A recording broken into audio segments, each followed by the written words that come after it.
तो यही था हमारा आज का टॉपिक। इसमें हमने बात करी अबाउट एनुअल रिटर्न, जो हमें कमिश्नर को भरना पड़ता है। प्रिस्क्राइब फॉर्म हमें फिल करने होते हैं और वो फॉर्म सबमिट करने होते हैं। जैसे कि फॉर्म 6A की बात करी और हमने employ individual employ sheet form 3A की बात करी। ठीक है। पेनल्टी में हमारा जो भी पेनल्टी के चार्जेस है वो हमें फिल करने होते हैं। टाइम पीरियोडिकली वेरिफिकेशन किया जाता है बाय द ऑडिटर्स। ऑडिटर आते हैं, ऑडिटर आपके सारे जो प्रिस्क्राइब फॉर्म है वो चेक किए जाते हैं। सारे डॉक्यूमेंट, वर्कर्स के रिकॉर्ड, फॉर्म 2 फिल है या नहीं, उनमें सारे इन्फॉर्मेशन फिल है या नहीं, ये सारी चीज़ें आके वेरीफाई की जाती हैं। तब जाके फाइनली आपका ऑडिट क्लियर होता है। ठीक है। तो यानी कि अगर कोई भी मिस इन्फॉर्मेशन है या कुछ मिस कम्युनिकेशन है तो उस केस में क्लैरिफिकेशन रिक्वायर्ड है और साथ के साथ टाइम पीरियड दिया जाता है ताकि आप जो भी आपके नॉन कन्फर्मेंस पॉइंट हैं आप उनको रिकवर कर सकें। अगर कुछ मेजर प्रॉब्लम है तो आपके ऊपर पेनल्टी भी चार्ज की जा सकती है। ठीक है। तो ये सारे प्रोविजंस अप्लाई होते हैं according to the employ provident fund act 1952। Okay. Penalty का प्रोविजन है, साथ के साथ मंथली रिटर्न आपको भरना पड़ता है, एनुअल रिटर्न आपको भरना पड़ता है। उसके लिए जो प्रिस्क्राइब फॉर्म है वो प्रॉपरली आपको भरने पड़ते हैं। सेकेंडली हम बात कर रहे हैं अबाउट द वर्कर्स रिकॉर्ड, कि वर्कर्स का रिकॉर्ड आपके पास प्रॉपर होना चाहिए। जितने भी वर्कर्स काम कर रहे हैं उनका सैलरी रिकॉर्ड, उनकी सैलरी स्लिप रिकॉर्ड और उसके बाद कितना कंट्रीब्यूशन उनके द्वारा एक मंथ में किया गया। ओके। और उतना ही अमाउंट एम्प्लॉयर कंट्रीब्यूट करता है। तो ये सारी चीज़ें हम बात कर रहे हैं अंडर द पेनल्टी, कि अगर कोई भी प्रोविज़न या कोई भी प्रैक्टिस हमारी प्रॉपर नहीं है तो उस केस में जो भी ऑडिटर है वो आके आपके डॉक्यूमेंट चेक करेगा और जो भी पॉइंट प्रॉपर नहीं होंगे वो एनसीज में डाल के आपको दोबारा फिर उन सारी चीज़ों पे काम करना पड़ता है। ठीक है। या फिर अगर कोई मेजर प्रॉब्लम है तो आपके ऊपर पेनल्टी के चार्जेस भी किए जाते हैं और वो प्रॉपरली प्रिस्क्राइब ड्यूटीज़ हैं जो हमें पूरी करनी पड़ती हैं। तो ये यहाँ पे हम बात कर रहे हैं। ठीक है। तो यही हमारा आज का टॉपिक था, the employ provident fund act 1952 में एनुअल रिटर्न और द पेनल्टी। ठीक है।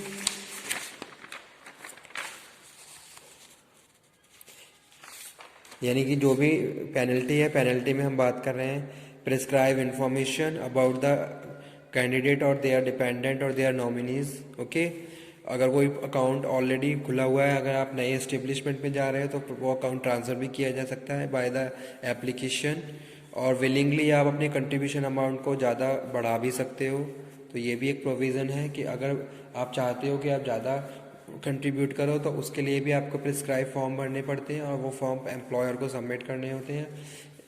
एक जो नेक्स्ट प्रोविज़न है वो ये है कि वॉलेंट्री 100% पीएफ के लिए आप कर सकते हो, लेकिन एम्प्लॉयर की कोई भी लाइबिलिटी नहीं है 100% पीएफ कंट्रीब्यूशन के लिए। ओके। और उसके बाद जो हम बात कर रहे हैं किसकी, कि भाई पीरियोडिकली आपका वेरिफिकेशन किया जाता है। जैसे कि क्या है, क्वार्टरली है, हाफ ईयरली है या एनुअली है। जो ऑडिटर्स ईपीएफओ है, एम्प्लॉय प्रोविडेंट फंड ऑर्गेनाइजेशन, उसके द्वारा क्या है, आपको कोई नोटिस दिया गया या आपको कोई इंफॉर्मेशन कन्वे की गई, आपकी एस्टेब्लिशमेंट में आके वो वेरिफिकेशन कर रहे हैं। तो इस तरीके की ये सारी चीज़ें, ये सारी प्रैक्टिसेस की जाती हैं। ठीक है। Okay, thank you very much. Hello everyone, once again welcome back. आज हम डिस्कस करेंगे the employees provident fund act 1952 में एनुअल रिटर्न और पेनल्टी। ठीक है। तो आज का टॉपिक हमारा यही रहेगा, जिसमें हम बात करेंगे एनुअल रिटर्न की और क्या क्या पेनल्टीज़ पड़ती हैं एम्प्लॉयर्स पे, वो आज की हम इस वीडियो लेक्चर में डिस्कस करेंगे। So let's start. Previous video lecture में हमने कवर किया था अबाउट द बेनिफिट्स, कंट्रीब्यूशन और settlement, account annual settlement, account settlement की हमने बात करी थी और आज हम डिस्कस कर रहे हैं एनुअल रिटर्न। सो स्टार्ट करते हैं।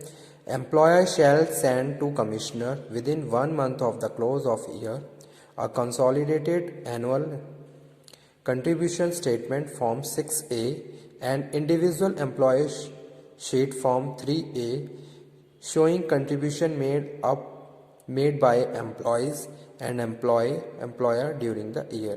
ठीक है। तो यहाँ पे हम किसकी बात कर रहे हैं, एनुअल रिटर्न की बात कर रहे हैं कि भाई जो एम्प्लॉयर है उसको क्या करना पड़ता है, एक एनुअल रिटर्न का फॉर्म भी भरना पड़ता है। इसमें हम बात कर रहे हैं जो भी कंट्रीब्यूशन हमने एनुअली किया है, फॉर्म 6A की बात कर रहे हैं, और individual employee sheets form 3A की बात कर रहे हैं। तो दोनों फॉर्म प्रिस्क्राइब तरीके से हमें फिल करके जो भी हमारा कमिश्नर है, फैक्ट्री चीफ इंस्पेक्टर है, वहाँ पे हमें ये रिटर्न सबमिट करना होता है। ठीक है, और जो भी रेलिवेंट इन्फॉर्मेशन है, फैक्चुअल इन्फॉर्मेशन है, वो हमें प्रोवाइड करवानी होती है। तो एनुअल रिटर्न पे हम किसकी बात कर रहे हैं? Employer shall send to commissioner within 1 month of the close of the year. ठीक है, यानी का जो क्लोजिंग ईयर है उसमें 1 मंथ के अंदर अंदर आपको क्या करना है? एनुअल रिटर्न सबमिट करना होता है। ठीक है, अब मैं आपको दोबारा से बता दूं भाई, एम्प्लॉय प्रोविडेंट फंड एक्ट है क्या, एक बार आपको रिकॉलिंग हो जाएगी इसके रिगार्डिंग।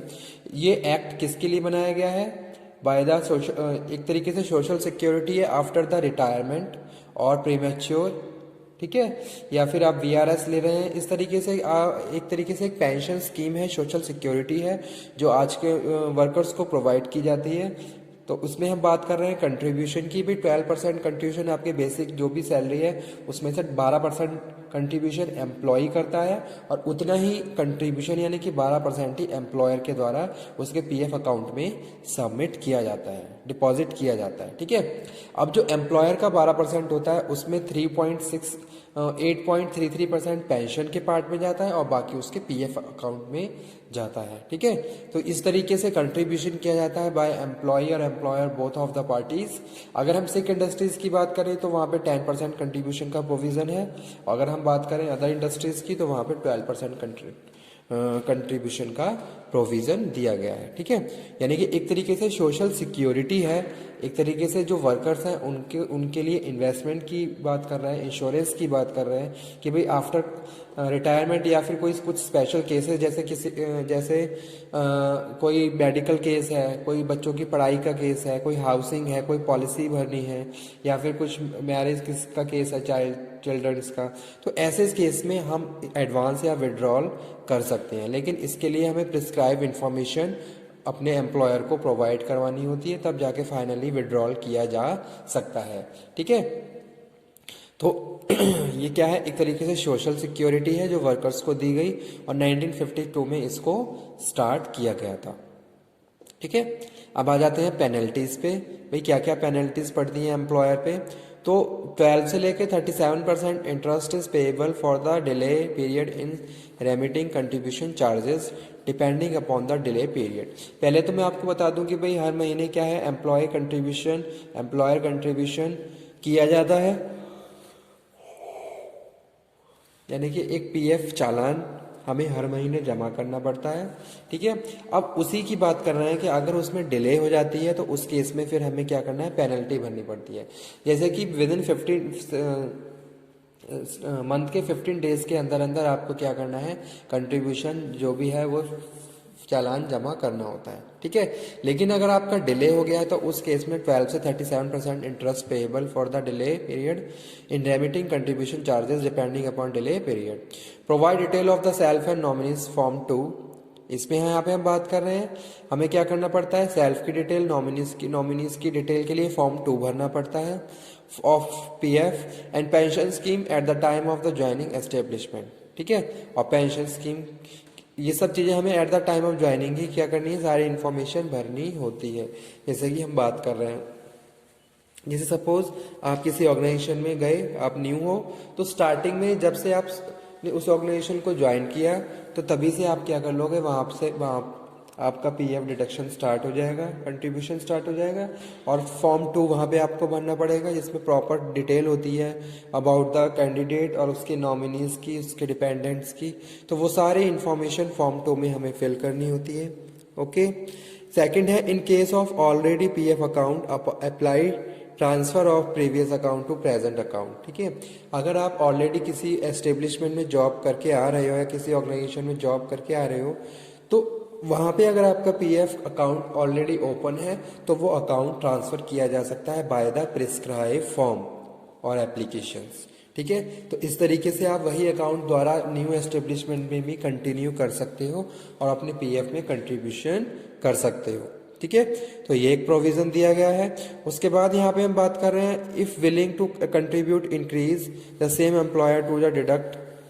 ओके, अगर आप चाहते हो कि आप विलिंगली ज़्यादा कंट्रीब्यूशन करना तो आप ज़्यादा भी कर सकते हो, लेकिन उसके लिए भी आपको क्या करना पड़ेगा, प्रिस्क्राइब इन्फॉर्मेशन फॉर्म फिल करने पड़ेंगे और वो फॉर्म आपको अपने एम्प्लॉयर को फिल करके सबमिट करने होंगे। तो वही चीज़ यहाँ पे हम लास्ट में बात कर रहे हैं, if willing to contribute increase inform the same to the employer to deduct the amount. ठीक है, जितना भी अमाउंट आपको डिडक्ट करवाना है एनुअल फॉर्म भरना सैलरी का, वो आप सारी इन्फॉर्मेशन आप अपने एम्प्लॉयर को प्रोवाइड करवाएंगे और एम्प्लॉयर क्या करेगा, फिर उसको एक तरीके से आपको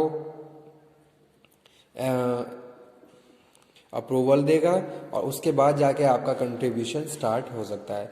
या तो मतलब कि एक केस ये है कि आप 12% कंट्रीब्यूशन, अगर आप विलिंगली ज़्यादा करवाना चाहते हो तो ज़्यादा कंट्रीब्यूशन भी आपका किया जा सकता है।